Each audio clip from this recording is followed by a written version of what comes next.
gahuza imiryango mu karere k'ibiyaga bigari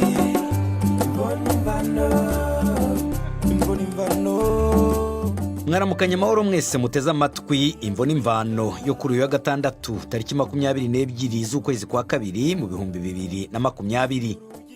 Mu gihe mu Burundi bakataje mu myiteguro y'amatora rusange ateganijwe kuzatangira ku itariki ya 20 z'ukwezi kwa gatanu, natwe kuri gahuza miryango twatangiye kubategurira ibiganiro bijyanye n'ayo matora. Uyu munsi turabagezaho ikiganiro cya gatatu ku bakandida bamaze kwigaragaza yuko bashaka guhatanira umwanya w'umukuru w'igihugu.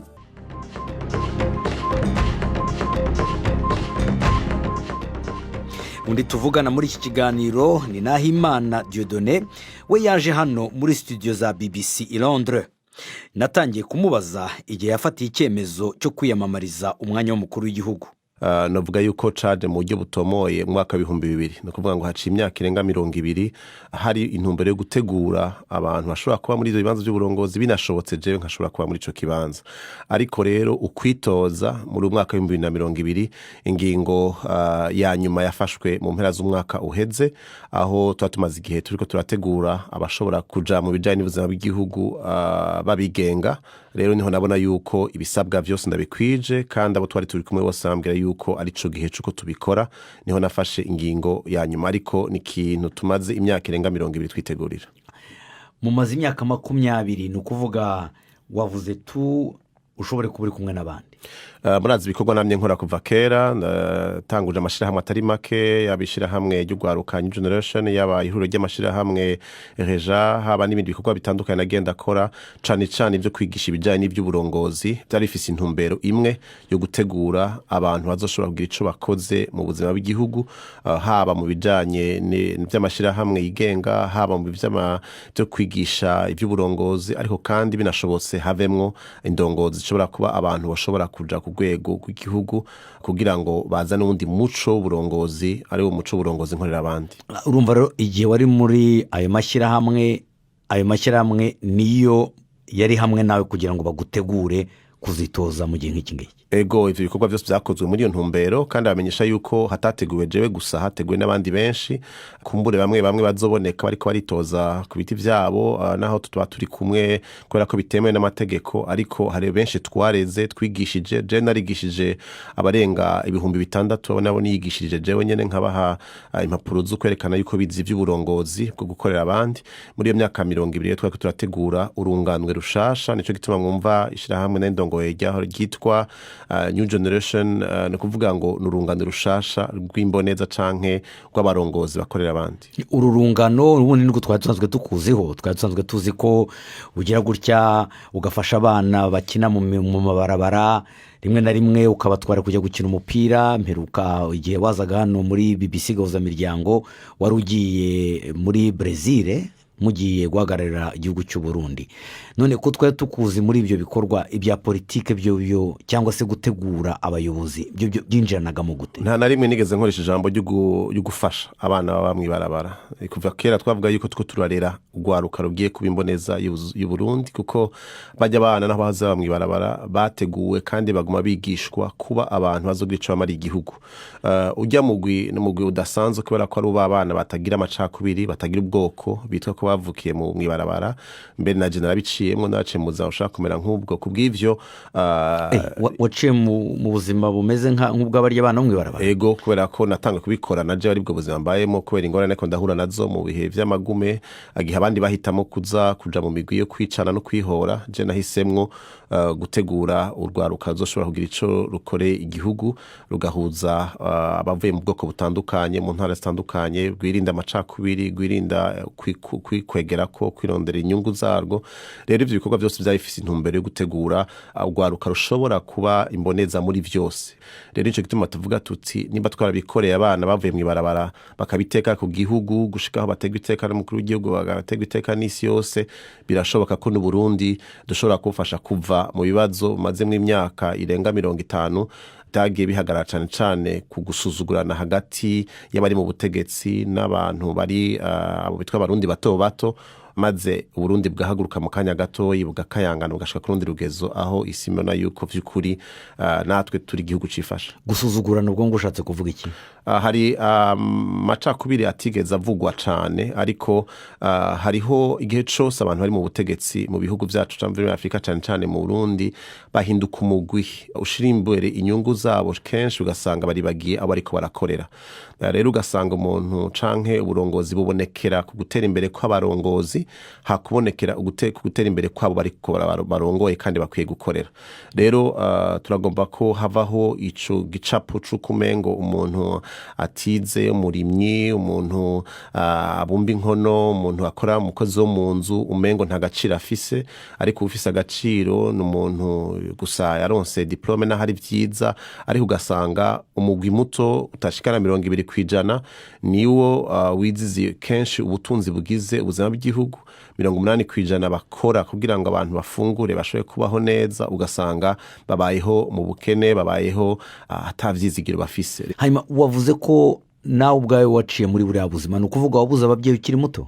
Ego naje nabuze muvyeyi kubera intambara, hanyuma nisanga ntashobora gutaha muhira kubera ko inzu yasambutse, hari ibibazo bitandukanye, ariko rero ntahura kuva kera yuko ikibazo kitigeze kuba ikibazo c'ubwoko, naho intambara zahagara ku vy'ubwoko, ni ikibazo kijanye cane cane n'ico kibazo nyine c'uko haba uburongozi bufise intumbero yo kwikwegera ko gusumba kugira neza abo barongoye. Nico gituma ntigeze niyumvira ikintu kijanye no kwihora mu kugira nabo umuntu, ariko kwihora kuba guhagaze cane cane guhindura uburyo bwo kwiyumvira bw'abarundi n'abarundikazi kugira ngo biyumvire neza igihugu, biyumvire gufatana mu nda, bashigikirane, ntibasubire kuja mu bibatandukanya nko twabibonye muri kahise. Ukomeje kugarura ijambo twebwe, ni ukuvuga ni mwebwe abantu mwayoboranaga hamwe ryashyirahamwe bita New Generation? Sibo gusa, ni ukuvuga yuko ndi ngaha nk'umuntu yamaze imyaka 20 ku munsi imisi yanje ubuzima bwanje bwose ndiko ndumviriza urwaruka rw'u Burundi.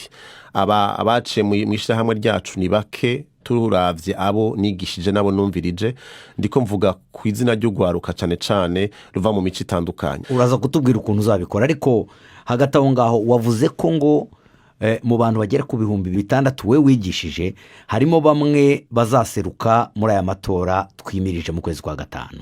Ni ukuvuga hari abaziyamamariza umwanya w'umukuru w'igihugu, abashinga amateka, abakenguza amateka, abakuru makomeye n'ibindi. Ego hariho haba abo nigishije, haba n'abandi ntigishije kubera ko batarinze guca mu ishirahamwe ryacu, ariko basanzwe nabo duhuza ku bijanye n'umuco w'uburongozi nkorera abandi. Twabahimirije yuko aho bashobora hose, haba ku rwego rw'amakomine canke mu n'amashinga amateka canke nkeguza amateka, nabo nyene bahaguruka bakitoza. Bashimye gusa yuko ku bijanye n'ikibanza c'umukuru w'igihugu ari je no haguruka kugira ngo serukire ivyo vyiyumviro twame tuko turasangira, naho umwe wese agenda ku giti ciwe kuko bitemewe n'amategeko yuko tugira urunani, ariko abo twashoboye guhimiriza uyu munsi bariko baritegurira mu bice yose barimwo gushobora guseruka muri aya matora. Naho nashaka kugera birasa nkaho ari urunani, ariko kubera ko amategeko abakumira ntago mushobora kubivuga ku mugaragaro. Sivuga yuko tutagomba kubivuga ku rugaragaro, kandi sivuga ko ari n'urunani, kuko amategeko aratomora ingene urunani ruba rumeze. Barerekana neza yuko ari gihe urunani ruteza kugira intonde mu bijana n'amatora. Muri kino gihe nta rutonde rw'abigenga ruzobaho, mwese zogenda ku giti ciwe. Ikindi naco urunani rutegeza kuba rufise ibintu bapfunditse abantu bavuga bati duhuriyeko nitwashika imbere tuzobikora gutya. Ico tuvuga gusa nuko haba hariho guhimiriza abantu bizi ibijanye n'ivyo muco burongozi nkorera abandi. Ntacyo mwapfunditse? Ntacyo twapfunditse kubera ko amategeko atavyemera, umwe wese azogenda ku giti ciwe, ariko tuba tuzi yuko aho umuntu wese azoshika azoba ariko akora vya bindi vyotuma igihugu gishobora kumera neza, akitwarika ineza y'abarongoye gusumba kwitwarika ineza yiwe. None niki cyababujije kwishyira hamwe ngo mushyireho umugambwe ari ryo shyaka rya politike, noneho ntugende uri umuntu umwe, ahubwo mube benshi, bibafashe kwisuganya, kugira uburyo bwinshi, gukorera hamwe, bibaho ubushobozi, ukaba wari ugiye kugenda ku giti cyawe? Ikibazo nakuze numva mu Burundi nuko ivyabujije igihugu cacu kugira amahoro no gutera imbere cyabaye ibijanye n'ibibazo vy'amoko.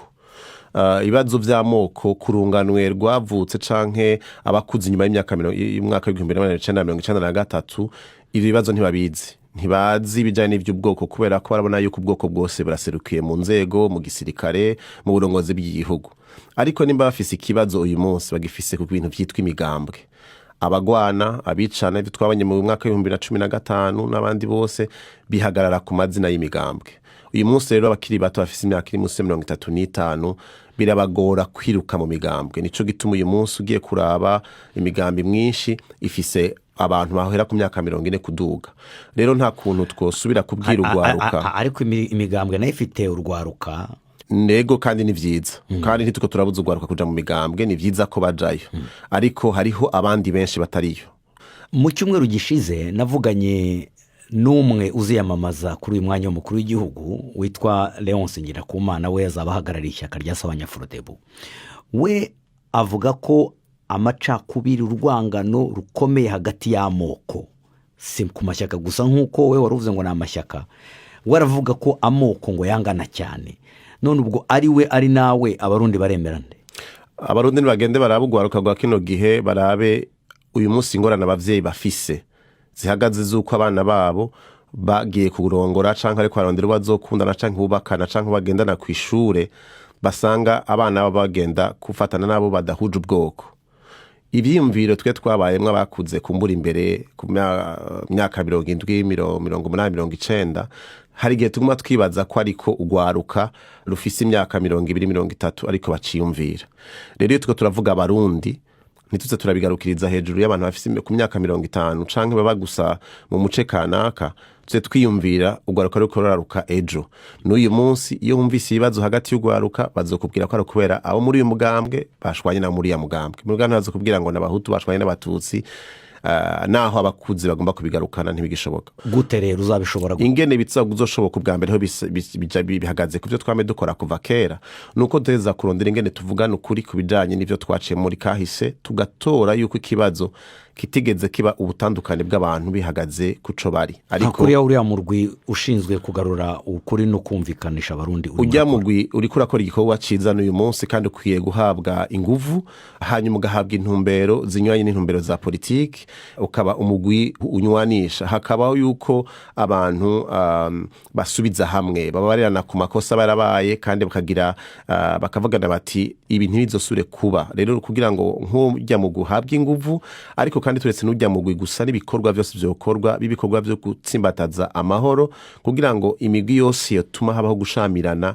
itakaza inguvu. Ikintu cambere no kurondera amahoro, ariko bizohagarara cyane kuguha agaciro ubuzima bwa kiremwa muntu, ku buryo atanu umuntu uzokwihanganira igihe cyose yotuma ubuzima bw'umuntu businzikara. Bivuze mu gihe gukubita ntaye mu gahanga guhana, ariko kandi tugahana dufise umutima wo kumva yuko atari uko umuntu yakoze ikosa aca ahunga canke ace nawe yicwa canke aca atakaza uburenganzira, ariko abe umuntu yumva ko naho yoba yabaye gito, nkuko bavuga mu Kirundi bati gito gitabwa iwabo, nawe naronka akaryo ko gushobora gusubiza canke kugira neza uwo yagiriye nabi, kugira ngo dushoboze abantu kunywana.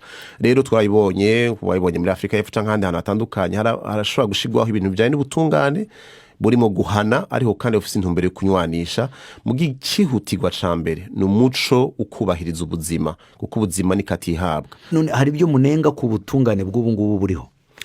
Icambere cyo mu byo tuko turavuga muri kino gihe, dufasha umwanya wo kuza kunenga ubutungane buriho ubu, twatugiye nk'abagiye guhangana n'ibiriho uyu munsi, twebwe ntituje mu ntumbero guhangana n'ibiriho.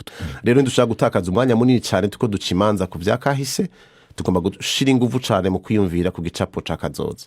Wavuze agaciro. Icakabiri tugomba gushira imbere cyane nuko tumenya ibintu bishobora gutuma igihugu cacu gitera imbere kandi abarundi bose bororanirwa. Turakwiye gushira imbere cyane ikintu kijanye no guteza imbere uburimyi n'ubworozi, kubera ko uburimyi bwarasuzuguwe cyane, ugasanga iyo tugeze mu gihe ego niko harabaho intambwe abantu batera mu bijanye no gutunganya by'uburimyi, ariko abarimyi barasuzuguritse, ugasanga nta gaciro bafise, kandi ugasanga n'ibiko two turakora ntibituma umwimbu kwiye. Biracateye isoni kubona hari abantu bicwa n'inzara, birateye isoni kubona igihugu kimera nk'Uburundi kidashobora kugaburira ibihugu bidukikuje. Rero bitegereza guhera mu guhindura amategeko y'ingene uburimyi butunganijwe. Ariko se ubundi ntibabikoraga? Ngira ngo hari n'ibihingwa bimwe bajya kugurisha ahandi mu bihugu muturanye.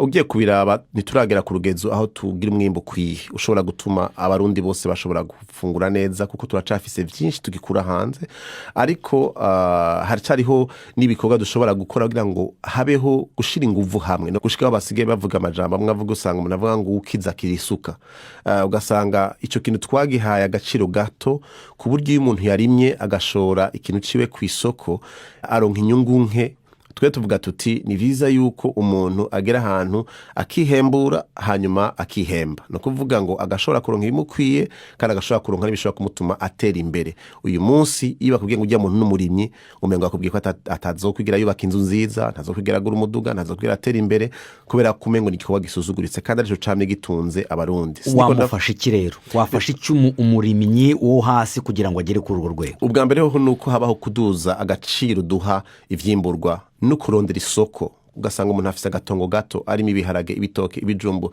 byose abirima wenyene n'isuka imwe ni viza yuko umuce umwe urima ivyimburwa uwundi muce ukarima ibindi bijaye n'ingene aho hantu bimera hanyuma bagashobora kubihanahana utashoboye kurima nawe agashobora kuronka amafaranga avuye kubera ko abandi bamushoreye mu nyuma bigashobora kuja no hanze kindi naco ugwaruka rugakundishwa ibikorwa by'uburimyi kubera ko ni bimwe mu bikorwa murazi ibihugu byose byinshi bitembere kwisi byashize imbere bijaye n'ivy'uburimyi rero kubw'ivyo bikaba igikorwa giteye imbere umuntu ashobora gikora kigashobora gutuma yinjiza amafaranga kandi n'igihugu gishobora kwinjiza amafaranga agaciro wabateza imbere gute ku buryo badahingisha isuka kuko ibindi bihugu ubu byavuye ku isuka birahingisha ibimashini bikomeye ni gute wowe wabikora uburyo wabukura he kugira ngo uwo murimyi urwo rwaruka urimo uravuga urushishikarize kuza mu buhinzi ariko batabona umusaruro bazahita bakuramo ubwa mbere ho nuko hari ibindi bitsa gutunganywa iyindi ngingo ya gatatu yihutirwa cyane gutunganya ingene abantu babaho mu kibano turafise ingorane yuko uyu munsi usanga umuntu wese aba ahantu kure na kure y'abandi ku buryo naho ugerageza kumugirira umugambi yuko ashikirwa n'amatara n'amazi n'ibarabara bidakunda kubw'ivyo rahazo ubwa mbere guhimiriza abantu yuko naho itongo riguma rijyawe kuko umurundi ategeza kubahirizwa mu itongo ryiwe kuko nico cambere kimuha agaciro ariko nikibuze ko yimuka akaja kuba kwitaba akabana n'abandi mu kibano ahantu sinoviti kigwati kubera ko bifise indi ntumbero vyakorerwamo kera ariko kugira ngo itongo rishobore kuba ikibanza aho habonetse imashini utaza guca ku nzu y'umuntu utarinda kuza gusambura ahantu kanaka ariko haba imashini zabonetse canke zitaraboneka n'abariko bararimira hamwe bashize inguvu mu kibiri bataza gusanga umengo winjiye mu itongo ry'uyundi muntu ariko iryo tongo rikaba novuga ikintu umwimbu uza kuvamwo akaburonka kw'inyungu muga kandi afise uburyo bw'ushobora kuba ahantu heza no mu bijanye no gutunganya ico kibano hazobaho gutunganya ingene abantu bashobora kuronka inzu ziciriritse ku mafaranga makeyi ku buryo muri vya bindi ariko aronka mu mwimbu buhoro buhoro ashobora kuriha inzu nziza yubakiwe igashobora gutuma ejo izoshobora guhinduka rwiwe kubera ko biracateye isoni gushuka uyu munsi turi mu kinjana ca 2021 ugasanga umurundi kazi aracaryama hasi nta matera ntashobora aracaryamana n'igitungwa aracaba mu nzu batekamo irimwe imyotsi ugasanga ivyo byose umengo niko vyo bikwiye kwama bimeze rero bizoca vyorosha rero n'ibijanye n'uburimyi waje hano mu Bwongereza icyakuzanye no kugira ngo abongereza bagufashe mu buryo ugiye kwiyamamaza no kugira ngo abongereza bafashe Burundi mu rugendo rwawe niki imyaka yose abarundi n'abarundikazi banzi sindi umuntu asegerereza sindi umuntu asaba sinaje kubwiyo ntumbero naje kubera ko abantumiye nkuko nasanzwe nigisha ibijanye n'ivyo gukira kw'imitima ibyo bita healing of memories n'ivyo naje kugira ama conference naje kwigisha naje kuganira n'abantu nkuko nami ndabikora haciye imyaka ishika 10 ku mwaka ndatumirwa mu ma conference mu biganiro bigenda bijya hirya no hino kubw'ivyo rero sinaje gusaba izo fashanyo kuko ubwa mbere hoho n'amategeko y'igihugu ntavyemera kandi sura gukora ibintu binyuranye n'amategeko y'igihugu ndi mu kazi nsanzwe nkora ndi mu bikorwa namye nkora igihe mwambona mu mwaka uheze imyaka 40 ingahe iheze kumbura ubu inyuma ya kino gihe ntibiza bikinyorohera kubikora ariko ndi mu nyigisho nk'izo bamye abantu biramu kwigisha kuva kera kandi zimwe muri izo nyigisho ndetse no mu bikorwa wakoraga harimo no kuba umushumba umwungeri igipasitori ego umuntu kozi Imana kuva kera ni umwe muhamagaro wanje hari abantu babambaza ngo wahevye gukorera Imana ico kibazo gifise inyishu itomoye cane no kuvuga ngo abana abantu batatahuye neza kuko umuhamagaro wanje w'ubwungere ntuzokwigira umvako gushika mpfuye, ariko ibikorwa narabihaye abandi barongozi, nareze benshi, maze imyaka 10 ndongoye ishengero. Itariki 12 z'ukwezi kwa mbere narasengeye abandi bungere babishoboye bariko bararongora igikorwa. Uyu munsi ngenda gusenga nk'abandi, iyo no saka ryo ndashobora kwigisha. Rero ibikorwa by'uburongozi bw'igihugu ntivyo nona kuba uri umuntu wemera Imana, kandi baza ko abantu bose barongora ibihugu baba bafise kwemera aho baba basanze bari hose, ariko ntibibangikana igihe ugomba kubivanga birononekara, kuko iyo urongoye abantu tuza kubahiriza ivyo bizera bose, ntuco bategeka ko bizera ivyo we wizera. Kuba mwebwe abantu basa nk'aba bari muri uyu myaka iri munsi ya 50 cyangwa se 45 mwatangiye kuza kwiyamamaza, ko ari ubutegetsi burimo burabashishikariza kuza kubikora kugira ngo bubone uko bugaragariza amahanga yuko hari abantu bashyashya barimo barashaka kuza mu butegetsi. Ibyo nibyo numva nifuza umuntu yondaba mu maso akambwira ngo igihe batangura gukora kiya gikorwa urera abana mwibarabara n'ukubera ubutegetsi bwawe gutumye. Igihe wahuza ugwaruka gwashamiranye hagati y'ubwoko kabahuza bagasubira hamwe, wabitumwe n'ubutegetsi. Igihe wakora ibikorwa wabitumwe na naka, no kuvuga ngo kuva imyaka 20 yose nta jambo wigeze ugira, nta ciyumviro cawe wigeze ugira. Uyu munsi nico kimwe. Nibaza yuko uwuzi ivyo twame dukora nituko turabikora kugira ngo tunezerere canke uriye, tuko tubikora gukunda igihugu. Rero ico abantu babifuza tutazokwigira dukora nukumva duhagara ngo tuze gutuka ubutegetsi canke tuze gutuka abagwanya ubutegetsi. Iyo siyo ntumbero yacu. Ivyo nivyo vyamye bituma igihugu gisubira inyuma. Abarongo igihugu aho bagejeje uyu munsi bariko barakora turabubaha, barafise ivyo bakoze. Baba batumvikana mu bidanye na biriya ntituzi gituma batumvikana, ivyo tuvibahiriza uko tubwihambaye. Ni nyishu tugomba kuzana bijanye n'ingere tutahura ibintu. Rero kubw'ivyo ntihagire urondera hirya no hino, abironsa akaba afise ivyemezo bifatika abivuge. Mugo udafise ivyemezo n'ukuri bya biteye isoni umuntu yo kubaka kwivuga ari umuntu yubasha. Nahimana Dieudonne, urakoze cyane ku kiganiro ha Imvo n'Imvano. Murakoze cyane namwe kuntumira.